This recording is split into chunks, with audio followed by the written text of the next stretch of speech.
देखिए, जहां तक अगर मैं अपनी बात करूं तो मुझे तो ऐसा लग रहा है कि भाई अभी इन्वेस्टर्स को बाजार लंबे समय तक के रूल आएगा, लेकिन यहां पर साल 2025 खत्म होने वाले हैं, क्रिसमस के दिन आने वाले हैं, तो इसलिए यहां पर एक नई रैली की बात की जा रही है। उसी के बारे में आज हम डिटेल्स में समझने वाले हैं कि पिछले 10 सालों में इसका इम्पैक्ट बाजार के ऊपर कैसा रहा है। और दूसरी बात ये है जो कि बहुत ही खास है, वो यूएस के लिए है, यूएस के बाजार के लिए ये चीजें अक्सर देखी गई है, लेकिन क्या ये चीजें इंडियन बाजार में भी लागू होती है या नहीं होती है। सांता क्लॉज रैली कहते किसको है, इन तमाम तर मुद्दों के ऊपर हम डिटेल्स में बात करेंगे।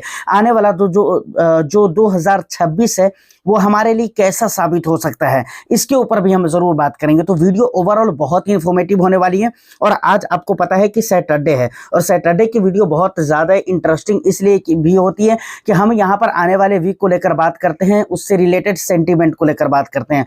तो वीडियो को बस एक लाइक कर दे, शेयर कर दे। चैनल को अगर अभी तक आपने सब्सक्राइब नहीं किया है तो चैनल को भी जरूर सब्सक्राइब कर लें, क्योंकि आपको पता है कि मैं इस तरह के इंटरेस्टिंग कंटेंट लेकर आता रहता हूं। देखिए, सांता क्लॉज रैली किसको कहते हैं और इस वर्ड का यूज सबसे पहले कब किया गया था, किसने किया था, इस चीज को जरा हम समझ लेते हैं। उकताने की जरूरत नहीं है, जल्दीबाजी करने की जरूरत नहीं है। आराम आराम से थोड़ा तसल्ली रखिए और इन चीजों को जान लीजिए। यकीनन आने वाला समय में आपके लिए यह फायदेमंद ही साबित होगा, है ना। जानकारी कभी भी खराब नहीं होती, ठीक है। तो इसको सबसे पहले हम समझते हैं।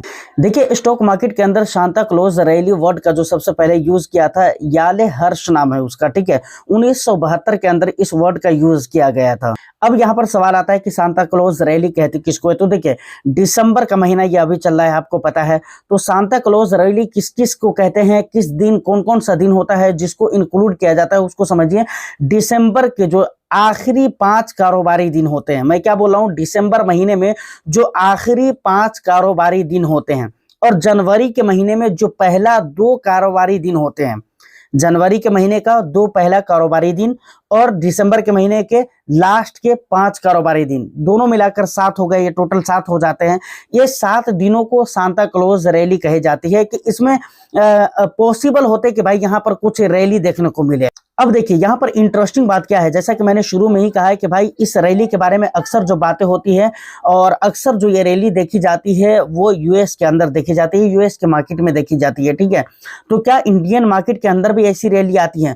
तो कहा यह गया है कि हाँ, इस तरह की रैली पिछले 10 सालों में इंडिया के अंदर भी देखी गई है। कई मर्तबा ऐसा कई सारे इंडेक्स के साथ हुआ है, जैसे निफ्टी 100 वहां पर लिया गया है, सेंसेक्स लिया गया है, और स्मॉल कैप का एक इंडेक्स लिया गया है, जहां पर यह कहा गया है कि भाई इन इंडेक्स के अंदर, इन इंडाइसिस के अंदर इंडिया के अंदर भी इस तरह की रैली पिछले कई सालों में देखने को मिली है, जो कि अच्छी साबित हुई है। अब यहाँ पर समझना यह है कि आखिर ये रैली आती क्यों है। तो देखिए, इसके कई सारे फैक्टर्स है, कई सारे रीजन बताए गए हैं, जिसकी वजह से कहा जाता है कि भाई इस तरह की रैली आती ही आती है। मतलब साल के एंड में और दूसरे साल के जो शुरुआती होने वाले टाइम होते हैं, उस बीच में 7 दिनों की ये रैली आती ही आती है।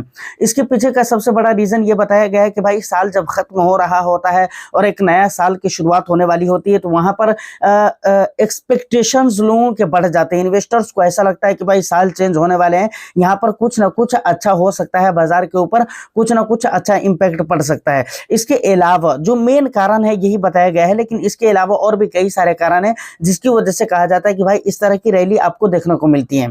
इस मर्तबा क्या हो सकता है बाजार के अंदर, एक्सपेक्टेशंस क्या है, इसको जरा हम समझे। तो यहाँ पर यह कहा गया है कि भाई इस मर्तबा चूंकि बाजार की हालत आप देख रहे हैं कि बिल्कुल उथल पथल हो चुकी है, आपको ऐसा नहीं लग रहा है कि बाजार का सेंटीमेंट बहुत ज्यादा खराब है, तो इसलिए इस मर्तबा चांसेस बहुत ही कम है। लेकिन कई सारे ऐसे भी रीजन है, जैसे DIIs की खरीदारी एक ऐसा रीजन है जिसकी वजह से ऐसा लगता है कि भाई इस मर्तबा फिर से Santa Claus rally Indian stock market के अंदर आपको देखने को मिल सकती है।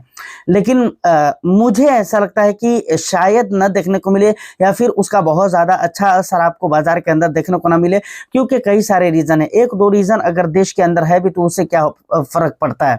ऐसे तो कई सारे रीजन आते हैं, लेकिन उसका कुछ इम्पैक्ट बाजार के अंदर नहीं पड़ता है, क्योंकि बाजार का ऑलरेडी सेंटीमेंट इतना ज्यादा खराब है और बाहरी इतने रीजन है बाजार को खराब करने के लिए कि एक अच्छा रीजन अगर आता भी है बाजार को सही करने के अकॉर्डिंग, तो वहां पर उसका कुछ असर देखने को नहीं मिलता है। जैसे FIIs की बिकवाली आप देखें तो वहां पर लगातार बिकवाली की जा रही है FIIs की तरफ से, और उसके अलावा अगर आप देखें तो बाहरी जो रीज़न है, कई सारे रीज़न है, ट्रेड डील वगैरह वगैरह, टैरिफ वगैरह, तो ये तमाम तर रीज़न है जिसकी वजह से मुझे ऐसा नहीं लगता है कि बहुत ज़्यादा असर आपको बाजार के अंदर इसका देखने को मिलेगा। लेकिन ठीक है, कोई दिक्कत वाली बात नहीं है, इंतजार करने वाली बात है, तो इंतजार आपको करना पड़ेगा, देखना पड़ेगा कि कैसा रहता है बाजार का हालचाल।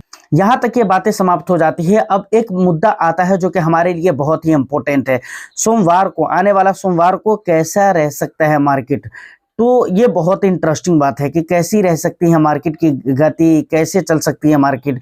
यहाँ पर बहुत ज़्यादा इसमें मुझे लगता है कि समझने वाली बात नहीं है, क्योंकि मार्केट का जो सिचुएशन ऑलरेडी बना हुआ है वो तो आपकी नज़रों के सामने है। यानी पूरे वीक के अंदर अगर मार्केट का सिचुएशन देखेंगे तो वहाँ पर अच्छा नहीं नज़र आ रहा था, वोलेटिलिटी नज़र आ रही थी और उतार चढ़ाव बहुत ज़्यादा देखने को मिल रहे थे। लेकिन लास्ट के दिन में यानी फ्राइडे को अगर आप देखेंगे तो वहाँ पर कुछ अच्छाई देखने को मिल रही थी। शुरू के टाइम पर गिफ्ट निफ्टी वगैरह, उसके बाद यूएस वगैरह के मार्केट में भी अच्छाई देखने को मिल रही थी, तो इसलिए वहाँ पर बहुत अच्छा लग रहा था। तो इस हिसाब से अगर देखा जाए कि इस बीच में अगर कोई नेगेटिव न्यूज़ निकल कर नहीं आती है तो मुझे लगता है कि बाजार ठीक ठाक लेवल पे खुलेगा। वोलेटिलिटी जो है वो तो रहेगी ही मार्केट के अंदर, ऐसा नहीं कि वोलेटिलिटी खत्म हो जाएगी, लेकिन ठीक है, एक लेवल की जहां तक बात है तो वो अच्छे लेवल से मार्केट शुरुआत करेगी और पॉजिटिविटी से हो सकता है शुरुआत करें। अगर इस बीच में, मतलब आज सैटरडे है, कल संडे है और उसके बाद परसों हमारी मार्केट ओपन होने वाली है यानी मंडे को, तो यहाँ तक अगर कोई बुरी खबर नहीं आती है तो, वरना अगर कुछ न्यूज़ निकल कर आ जाए बुरी खबर तो उसके हिसाब से मार्केट रिएक्ट कर सकती है, या फिर कुछ अच्छी न्यूज़ निकल कर आ जाए तो उसके हिसाब से भी मार्केट रिएक्ट कर सकती है। तो ये चीज़ बहुत ज़्यादा इम्पोर्टेंट है। साल 2026 की अगर बात की जाए तो यहाँ पर ऐसा लग रहा है कि भाई कुछ महीने शुरुआत के ऐसे रहने वाले हैं जहाँ पर रिजल्ट आपको बहुत अच्छे देखने को नहीं मिल सकते हैं। और कब तक अच्छे देखने को नहीं मिल सकते हैं? मुझे लगता है कि उस समय तक के रुलाएगा जब तक के अगले जीडीपी वगैरह के जो रेट है वो जब तक निकल कर ना आ जाए, इन्फ्लेशन वगैरह के डेटा हो गए, उसके बाद क्वार्टर वगैरह के जो रिजल्ट होते हैं वो सारी चीज़ें जब तक अच्छी ना निकल कर आ जाती हैं तब तक मुझे लगता है कि अभी बाजार रुलाएगा ही। लेकिन कुछ लोग ठीक है बीच बीच में रैली वगैरह की बात करते हैं तो ठीक है, उनके भी कुछ रीज़न होते हैं और उसके पीछे उनकी स्टडी होती है कि भाई जिसकी वजह से वो कहते हैं कि भाई रैली आ सकती है।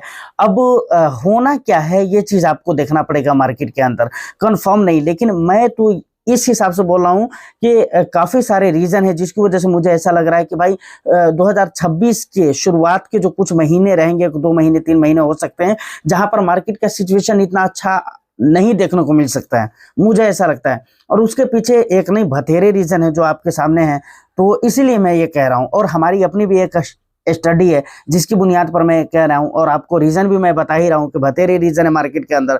डॉलर इंडेक्स अब देखे लगातार बढ़ता जा रहा है, एफआईआईज की तरफ से बिकवाली होती जा रही है। और रिटेल इन्वेस्टर्स की बात करूँ तो ऐसा नहीं कि रिटेल इन्वेस्टर्स डरे हुए नहीं है और वो टेंशन में नहीं, वो भी बहुत ज़्यादा टेंशन में है।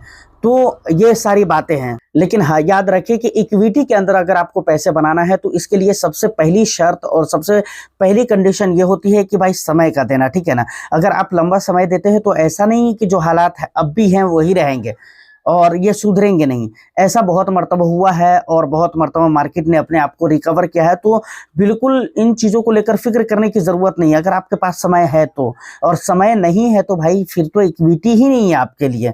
तो यहाँ पर यह चीज़ आपको समझना पड़ेगा। उम्मीद करता हूँ कि जो भी इम्पोर्टेंट बातें थी मैंने आपको बताने की कोशिश की है।